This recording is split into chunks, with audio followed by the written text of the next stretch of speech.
Salut mes petits cumulus, c'est Mathieu pour Metz Métropolitain. Elle a 23 ans, les yeux couleur de ciel, son élément naturel. Elle est pilote et championne. Rencontre avec Pauline, mais pas que, lors des Montgolfiades de Metz. Décollage.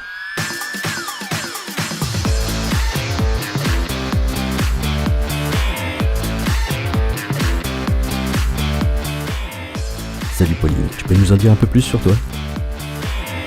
Bonjour, alors moi c'est Pauline, j'ai 23 ans, je suis actuellement étudiante en ostéopathie et je suis pilote de montgolfière depuis que j'ai 17 ans. J'ai donc été une des plus jeunes femmes pilotes à obtenir le brevet et j'ai aussi eu la chance d'être la plus jeune participante au championnat de France 2016 à Mirbeau. D'où t'es venue cette passion du vol et de la compétition ? Alors la passion de la montgolfière c'est venu en famille. J'avais 3 ans quand mon père a vu pour la première fois une montgolfière. Il est rentré dans une association. De fil en aiguille, il a dit bon, je vais faire la récup. Puis après, ça me plaît quand même bien, je vais essayer de toucher les brûleurs. Il est devenu pilote, ma sœur est devenue pilote et moi je me suis pas posé de questions, je suis devenue pilote aussi. Simplement avec des brûleurs, on peut vraiment piloter un ballon ? Alors oui, une montgolfière, ça se pilote. Lors de notre brevet de pilote, on apprend la météo, les différentes couches de vent pour se diriger à droite, à gauche, pour faire une marche arrière. Et aussi toute la réglementation aérienne des espaces autour de nous. Bien sûr, on apprend les différentes phases de vol et bien sûr ne pas aller titiller les lignes électriques qui ne sont pas nos amis.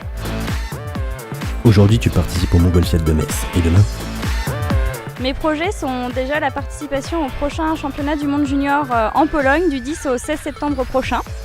Nous sommes une équipe de 4 pilotes dont je suis la seule femme et la plus jeune.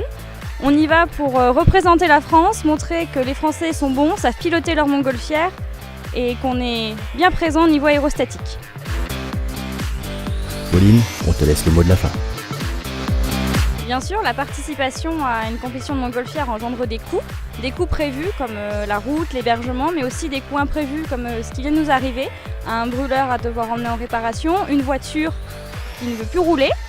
À 10 jours de partir, ça devient très tendu au niveau du financement pour réussir à budgétiser les imprévus. Donc on fait appel à vous, à votre bonne charité, si vous voulez nous aider une femme à s'envoler en Pologne, on compte sur vous.